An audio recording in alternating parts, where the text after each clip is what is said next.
Capítulo 1. El origen del mito. La historia de la Atlántida comienza con un hombre, un filósofo griego, Platón. En el año 360 a.C., escribió dos diálogos, Timeo y Critias. En ellos, aparece por primera vez la misteriosa ciudad. Según Platón, la Atlántida era una isla inmensa, más allá de las columnas de Hércules, lo que hoy conocemos como el Estrecho de Gibraltar. Una potencia naval rica en recursos, con templos, palacios y murallas circulares, una sociedad avanzada, que alcanzó un poder desmedido. Platón cuenta que los atlantes intentaron conquistar Atenas, pero los griegos resistieron, y entonces ocurrió lo impensable. En una sola noche, terremotos e inundaciones borraron la isla del mapa. La Atlántida desapareció bajo el mar. Durante siglos, muchos pensaron que era solo un mito, una metáfora inventada por Platón, un cuento moral, para advertir sobre la soberbia de los imperios. Pero otros no lo vieron así. Exploradores, historiadores, viajeros. Todos ellos creyeron que la Atlántida había existido y dedicaron su vida a buscarla. Los primeros mapas medievales ya incluían islas misteriosas en medio del Atlántico. Se hablaba de tierras perdidas, de ciudades sumergidas. Marineros juraban haber visto montañas en el horizonte, que nunca aparecían en los mapas oficiales. La Atlántida se convirtió en una obsesión, una promesa de gloria, para quien lograra encontrarla. Y así, poco a poco, el mito empezó a mezclarse con la historia. Lo interesante es que Platón insistía en que su relato no era una fábula. Decía que lo había escuchado de Solón, un sabio griego que, a su vez, lo había aprendido de sacerdotes egipcios. Esto le dio más peso a la historia, porque no era un invento aislado, sino un eco de un relato mucho más antiguo. Así empezó todo, con un filósofo escribiendo sobre una isla perdida, un relato que, más de 2000 años después, seguimos intentando descifrar. La Atlántida ya no era solo un mito, se había convertido en el mayor enigma de la historia. Capítulo 2. Ecos en otras culturas. Lo más extraño de todo es esto. La Atlántida no está sola. En muchas culturas del mundo existen relatos parecidos. Historias de ciudades que desaparecen, de islas hundidas y catástrofes repentinas. En Egipto, por ejemplo, hay crónicas de una tierra de Occidente que quedó sumergida en el mar. En Mesopotamia, los sumerios hablaban de un diluvio universal, un desastre que borró civilizaciones enteras. Y en América, los mayas también tenían relatos de continentes perdidos bajo las aguas. No son copias exactas. No mencionan a la Atlántida por nombre. Pero el patrón se repite una y otra vez. Un pueblo poderoso, una catástrofe y un recuerdo transmitido de generación en generación. Esto nos hace preguntarnos, ¿cómo es posible que pueblos tan lejanos compartan relatos tan similares? Algunos dicen que es casualidad, que todos los humanos inventamos mitos parecidos, pero otros creen que son recuerdos de un hecho real, de un desastre tan grande, que marcó a toda la humanidad. El mito de la Atlántida ya no parece tan aislado. Empieza a sonar como parte de una memoria común, una memoria que el tiempo intentó borrar, pero que nunca desapareció del todo. Capítulo 3. Catástrofes que marcan la historia. Platón hablaba de terremotos, de inundaciones, de una ciudad que desapareció en una sola noche. ¿Podría estar describiendo algo real? Miremos la historia. Europa y el Mediterráneo han sido escenario de desastres colosales, eventos que cambiaron civilizaciones enteras. Uno de los más impresionantes ocurrió en el mar Egeo, en la isla de Santorini. Hace más de 3500 años, un volcán explotó con una fuerza descomunal. La erupción destruyó la isla. Provocó tsunamis gigantescos que arrasaron con las costas del mar Egeo. Algunos creen que esta catástrofe acabó con la civilización minoica, un pueblo brillante que dominaba el comercio marítimo. Los arqueólogos encontraron casas enterradas en ceniza, murales intactos y restos de un pueblo congelado en el tiempo. ¿Te suena? Un lugar poderoso, repentinamente desaparecido. Pero no fue el único caso. En el suroeste de la península ibérica, los científicos investigan Doñana. Allí, bajo las marismas, se han detectado posibles ruinas. Círculos, estructuras, muros enterrados bajo el agua. Un patrón que recuerda mucho a la descripción de Platón. Y luego están las Canarias, islas con acantilados majestuosos, paisajes que parecen arrancados de un mito. Algunos investigadores creen que si un gran derrumbe volcánico ocurrió aquí, pudo provocar un megatsunami, una ola tan grande que habría devastado costas enteras. Finalmente, el Atlántico guarda otro misterio, las Azores, un archipiélago en medio del océano. Allí se han encontrado restos extraños, estructuras submarinas, formaciones que parecen demasiado simétricas para ser naturales. Santorini, Doñana, Canarias, Azores, todas estas piezas forman un rompecabezas inquietante. ¿Y si los desastres de la historia no son simples coincidencias? ¿Y si los mitos que contamos son solo ecos de tragedias reales, que nuestros antepasados nunca olvidaron?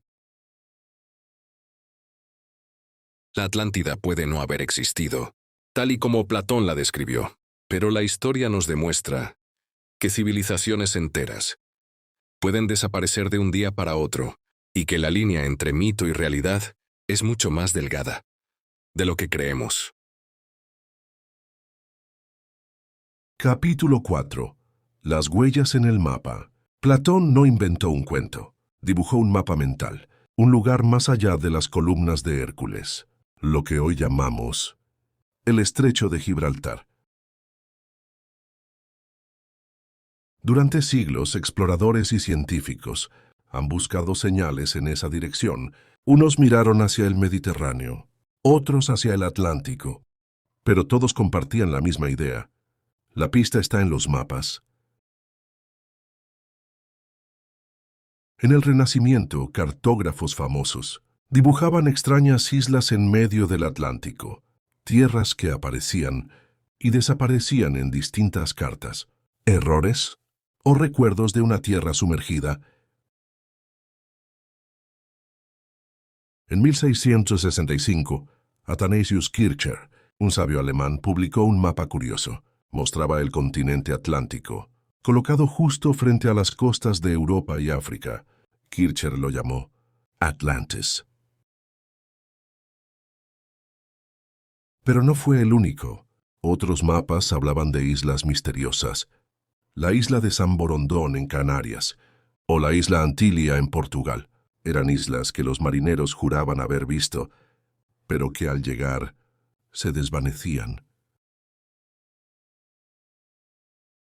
Con el tiempo, los arqueólogos empezaron a excavar, y aparecieron ruinas donde nadie esperaba encontrarlas, en Doñana, en las Azores, en las profundidades del Mediterráneo, columnas rotas, muros sumergidos, círculos que parecían planificados. Lo más intrigante es esto. Platón hablaba de anillos concéntricos, una ciudad con canales circulares que conectaban templos y palacios. ¿Y sabes qué? Las imágenes aéreas de las marismas de Hinojos muestran un patrón muy parecido. No es prueba definitiva, pero es demasiada coincidencia para ignorarla. El mapa de la Atlántida no está completo, pero las piezas existen y cada descubrimiento acerca un poco más el mito a la realidad. Imagina por un momento que estás desplegando un mapa antiguo. Las líneas cobran vida, los mares se mueven, las islas aparecen y desaparecen. Eso es lo que sienten muchos investigadores, que el mapa aún respira y que todavía nos falta la pieza final. Capítulo 5. La Atlántida en la cultura popular. La Atlántida no se quedó en los libros de Platón, se convirtió en un símbolo, un misterio que atravesó siglos y llegó hasta nosotros. En la Edad Media, los monjes copiaban manuscritos. En ellos hablaban de islas perdidas, de ciudades sumergidas bajo castigo divino. Era más que un mito, era una advertencia. Con el Renacimiento, la Atlántida renació. Los artistas pintaban mapas con islas fantásticas. Los navegantes juraban haber visto tierras donde no debía haber nada. El mito viajaba en los barcos. Pero donde realmente explotó la leyenda fue en la era moderna.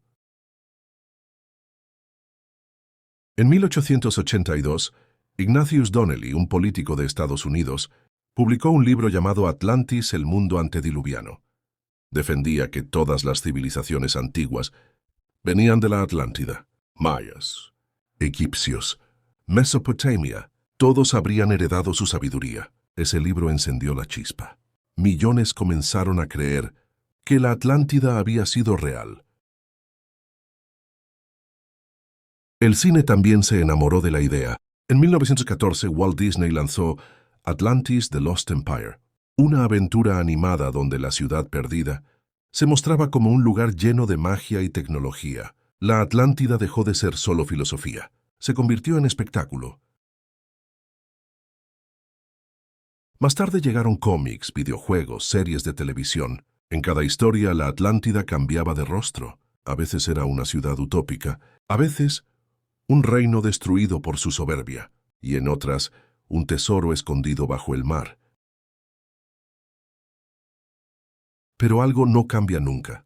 La idea de que bajo el océano hay secretos que aún no entendemos. Por eso engancha tanto, porque la Atlántida no es solo un mito antiguo. Es un espejo de nosotros. Cuando pensamos en ella, nos preguntamos, ¿podríamos correr el mismo destino? La Atlántida es misterio, es advertencia y es inspiración. De Platón a Disney, de manuscritos medievales a Netflix, sigue viva y cada generación la reinventa a su manera. Quizá esa sea su verdadera fuerza. No importa si existió o no. Lo importante es que nadie deja de buscarla. Capítulo 6. Misterios bajo el mar. El océano es un mundo desconocido, oscuro, inmenso, y aún guarda secretos que apenas comenzamos a descubrir. Cuando hablamos de la Atlántida, no hablamos solo de un mito. Hablamos de todo lo que el mar oculta. Piensa en esto. Hemos explorado más la luna que el fondo de nuestros océanos.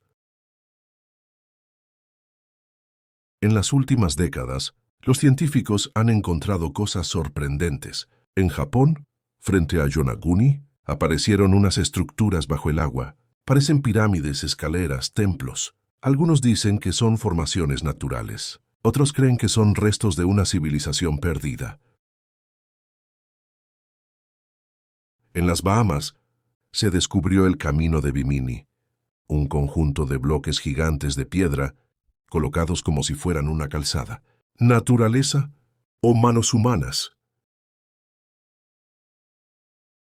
En el Mediterráneo, arqueólogos han encontrado ciudades enteras hundidas. Alejandría, por ejemplo. Sus palacios, sus templos, sus estatuas, todo quedó bajo el agua por terremotos y maremotos. Si eso pasó en Egipto, ¿por qué no en el Atlántico?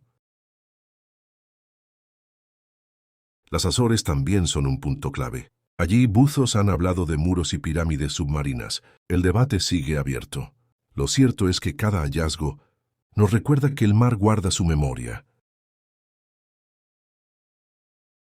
No olvidemos algo importante. El nivel del mar ha subido mucho desde la última glaciación. Tierras que hace 12.000 años estaban en la superficie, hoy descansan bajo el agua. Eso significa que civilizaciones enteras pudieron desaparecer sin dejar rastro. La Atlántida no sería un caso único. Sería un ejemplo más. Los misterios bajo el mar son como piezas de un rompecabezas. Cada descubrimiento enciende más preguntas que respuestas. ¿Son ruinas? ¿Son accidentes de la naturaleza? ¿O pruebas de que hubo mundos que preferimos llamar mitos? Quizá lo fascinante no sea encontrar la Atlántida, sino aceptar que el océano aún guarda historias, historias que esperan ser contadas.